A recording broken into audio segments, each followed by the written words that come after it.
tal, charro político? Yo soy Juncal Solano y el día de hoy agárrate con la noticia que te voy a platicar. Y es que ahora resulta que Felipe Calderón sale y le dice a López Obrador asesino y lo acusa de ser el responsable de toda la inseguridad que se vive en el país. Fíjense nada más cuánta hipocresía. Ante esto, mexicanos enojados salen a reclamarle y le ponen una tundiza en redes sociales, sin piedad, luego de semejantes palabras que se avienta el señor, porque esto fue una burla hacia los mexicanos. ¿Quieres saber también qué contestó López Obrador? Quédate conmigo porque lo tienes que saber.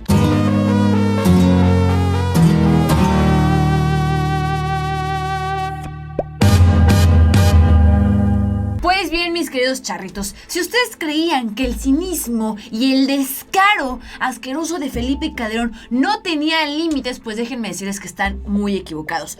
Pues a pesar de que ya hace más de 6 años que el señor fue presidente, ahora resulta que el deporte favorito de Felipe Calderón es de burlarse de los mexicanos. Y todo parece indicar que al señor ni le preocupa, ni le importa, ni tiene remordimiento de todos los daños que le causó a México y lo peor aún, a las familias mexicanas, que hoy en día hay familiares desaparecidos. Estamos hundidos en esta tragedia de inseguridad, de salir a las calles, de problemas con grupos de narcotráfico, y hoy el señor decide salir a burlarse de los mexicanos y quererle echar la culpa a López Obrador de todo lo sucedido, como si él hubiera gobernado desde hace más de 6 años y todos los problemas son gracias a López Obrador. Por favor.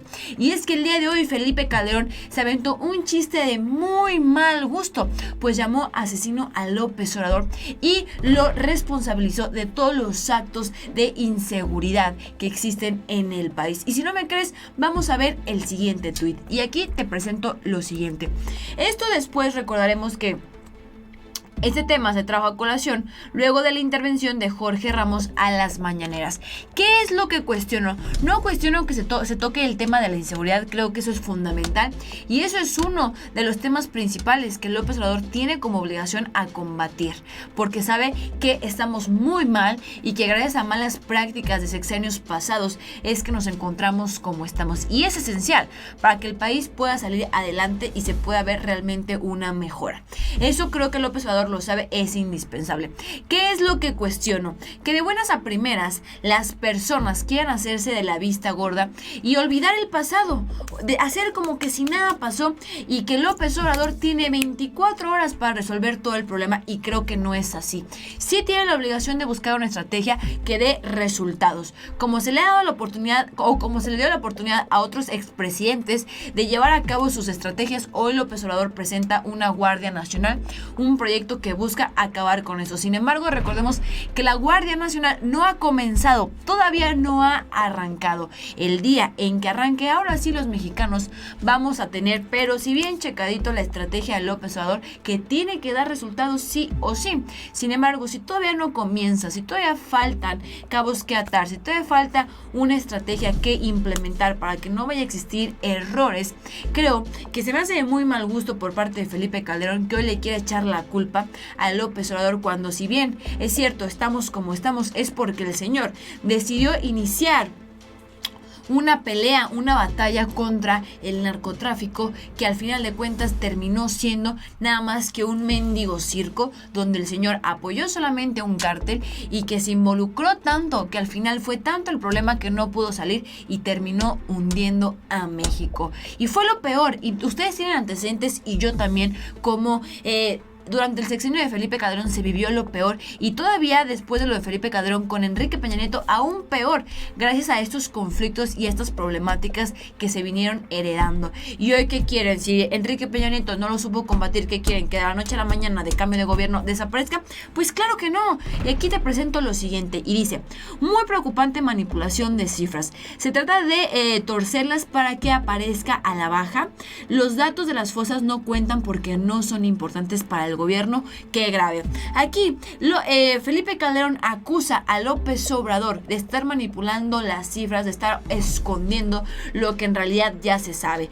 Y además hubo más tweets en lo general, y a continuación se los voy a presentar, donde Felipe Calderón acusa a López Obrador de ser el responsable de la situación por la cual hoy atraviesa el país. Entonces, señor, por favor, no sea hipócrita, porque si a esas vamos de ocultar información, de manipular cifras para que queden a modo de la imagen del presidente, pues usted es el número uno. ¿Y a qué me refiero? Y aquí le presento esta imagen que publicó Animal Político, por si ya se le había olvidado, y dice: oculta el gobierno cifras de personas que pierden la vida en el conflicto contra el narcotráfico. Recuerden que hay ciertas palabras que no puedo publicar. Y esta nota fue publicada el 4 de enero de 2012, justamente con Felipe Calderón. Y dice: el gobierno de Felipe Calderón decidió ya no informar cuántas personas han perdido la vida. Se ha registrado en la batalla contra el narcotráfico. Es decir, que Felipe Calderón era tanto el problema, era tanta la crisis, que prefirió maquillar y ya no tocar el tema, así como lo han venido haciendo todos los presidentes. Pasa un conflicto y deciden mejor enterrarlo a resolverlo. Y esto fue lo que hizo Felipe Calderón, y a ustedes les consta y ustedes lo saben. Las cifras correspondientes al año 2011, han sido catalogadas como las más reservadas y confidenciales, según se desprenden de los datos expedientes elaborados apenas en noviembre pasado por los comisionados del Instituto Federal de Acceso a la Información y Datos Personales, conocido como el IFAI. En respuesta a dos solicitudes de acceso a la información, donde Felipe Calderón negaba y obligaba a callar las cifras. Y incluso el señor le hicieron una serie a modo donde exhibía las corruptelas que llegó a hacer Felipe Calderón.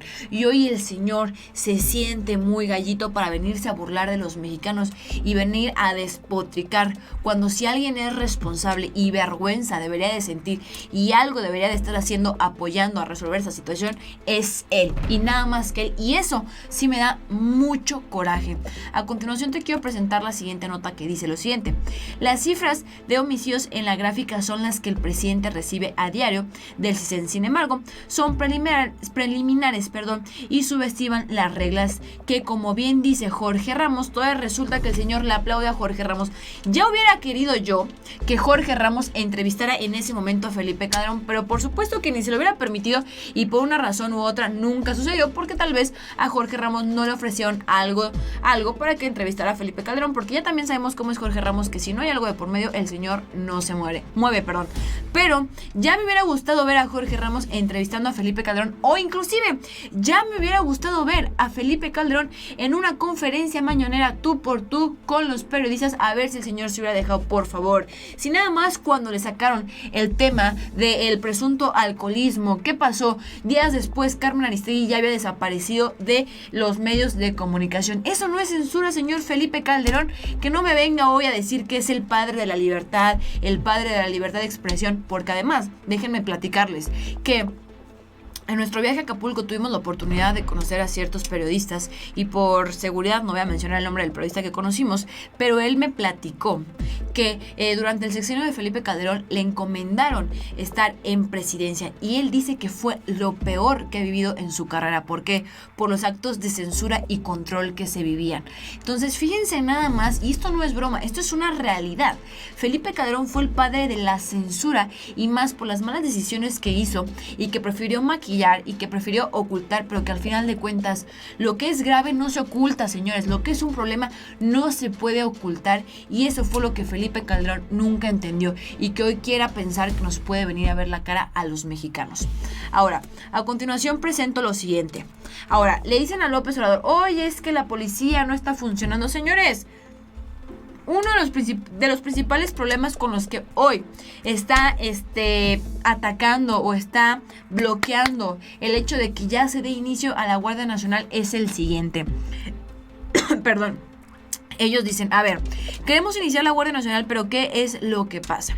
Policías municipales, policías estatales, policías federales están coludidos con el narcotráfico o con acciones delictivas. ¿Qué es lo que tiene que hacer López Obrador para erradicar esto? ¿Cómo le va a hacer? Tiene que primero localizar a aquellos tenientes, aquellos miembros de la Policía Federal, policías municipales que estén coludidos con el narcotráfico, porque de una u otra forma no va a funcionar si a las mismas personas que se les encomienda dar la seguridad están con los del otro lado, con los del otro bando. Entonces es ahí el principal problema que se están enfrentando para arrancar con la guardia, y creo que esto es indispensable, porque si no, no va a mejorar y va a seguir siendo más de lo mismo. Y un ejemplo claro es lo siguiente: López Obrador hereda de 3 sexenios una policía federal endeudada por más de 2,000 millones de pesos. Tenemos una policía federal corrupta, endeudada. Digo, ¿cómo se espera arrancar? Primero, se tiene que limpiar esto. Se tienen que hacer controles de seguridad.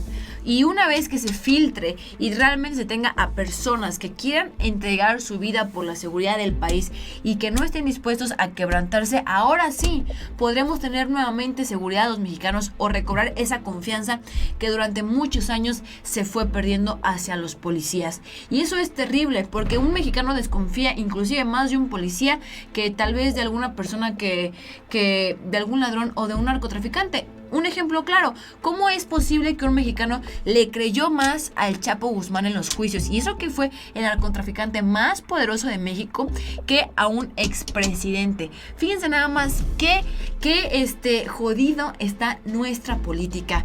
Cómo destrozaron los políticos la confianza que alguna vez se les dio. Y ese es un ejemplo clarísimo. Ahora, por supuesto que yo no me quedé callada ante esta situación. Y yo también, claro que despotriqué en contra de Felipe Calderón, porque dije, oye, ya párale, esto es una burla hacia los mexicanos. Y yo sí publiqué el siguiente tweet y dice, esto fue lo que publicó Felipe Calderón y dice: es válido manifestarse contra actos contra la violencia verbal que se desata en Twitter. Yo he sido objeto de varias veces de tales agresiones y apoyo los llamados a erradicar insultos y amenazas en redes sociales. Lo que es insólito es que al mismo tiempo se amenace con ya saben lo que pasa. Esto después de lo que dijo López Obrador, donde ya vimos cómo se distorsionó la información, pero aquí lo que me da risa es lo siguiente. El señor se queja de que ha recibido amenazas. Digo, de entrada, quien se junta con personas o con cárteles, ¿cómo no esperas recibir amenazas? Digo, el que obra mal se le pudre el tamal, y una vez que entras a esto ya no puedes salir. Entonces, si el señor recibe amenazas, no es por su linda carita o por haber sido un alma caritativa o un ángel bajado del cielo. Si el señor recibe amenazas es porque no hizo las cosas bien, se juntó con gente que no debía, hizo actos o chuecuras, y es hoy la razón por la cual le tenemos que estar pagando todavía seguridad al señor por no haber hecho las cosas correctas. Y él, como sí debe, sí teme. Otra situación: él dice que está en contra de que López Obrador quiera censurar a la prensa. Censura a la prensa, digo, día a día los tiene ahí enfrente. Yo ya tuve la oportunidad de preguntar en las mañaneras y se siente una libertad y se siente increíble, porque son esos 2 minutos o 1 minuto que el presidente se enfoca en ti, escucha tu pregunta y te responde sin intermediarios, sin un guión, sin una práctica, directamente te responde. Un ejemplo claro: si López Obrador temiera, no le hubiera dado la palabra a Jorge Ramos. ¿Ustedes creen que López Obrador no conocía a Jorge Ramos y cómo es? Claro que sí, pero López Obrador decidió darle la palabra, porque el que nada debe, nada teme. Y luego el señor se queja, Felipe Calderón, y yo puse esto. Lo dice el que censuró a la prensa durante 6 años. No cabe duda que el dinero y el poder hace hipócrita a las personas. Por eso, entonces, volvemos a lo mismo. Esto es lo que a mí me da coraje. Esto es lo que a mí me hace enojar. Que hoy los expresidentes se hagan de la vista gorda, como un Vicente Fox, que también cada tuit es una burla hacia los mexicanos, como si pensaran que nosotros no pensamos, no somos seres que razonamos y no nos acordamos de todo lo que ellos perjudicaron a México y que hoy lo venimos arrastrando, porque al final de cuentas ellos felices, ahí los vemos viajando de un lado al otro, a veces se quedan en México, si no se van a otros lugares, y al final ¿quién termina limpiando limpiando o sacando al país del hoyo en el que lo metieron los expresidentes. Tú, yo y todos los mexicanos somos los que al final nos terminamos quedando aquí en México porque no tenemos de otra y somos los que siempre seguimos sacando el barco a flote, pero ya no es justo y no lo vamos a seguir soportando. Pues bien, amigos, con esto concluimos el video del día de hoy. Déjame en los comentarios qué opinas al respecto. Creo que ya es demasiado la falta de respeto por parte de Felipe Calderón y no se lo vamos a seguir permitiendo. Creo que ya no hay que permitirle y cada vez que publique algo cuestionárselo, porque si ustedes se meten a ver ese tweet, la gente no seas hipócrita, ¿cómo es posible que te atrevas a decir eso? No tienes vergüenza. Y es verdad, y todavía el señor quería hacer su propio partido. Digo, caray, eso es no tener, no digo la palabra, pero sí estoy muy enojada, y eso es no querer soltar el hueso, y eso es no tener vergüenza. Pero en fin, amigos, a mí no se me olvida que sigue pendiente una consulta a expresidentes, y mientras que yo siga aquí, voy a seguir cuestionándolo, porque yo no soy aplaudidora de nadie, y yo sí voy a seguir al pie del renglón en el sentido de que sí quiero una consulta para enjuiciar a expresidentes porque no es justo. La impunidad duele y la seguimos arrastrando, y mientras esto siga sucediendo no va a haber ningún cambio. Amigos, con esto concluimos el video del día de hoy. Yo soy Juncal Solano y nos vemos hasta la próxima.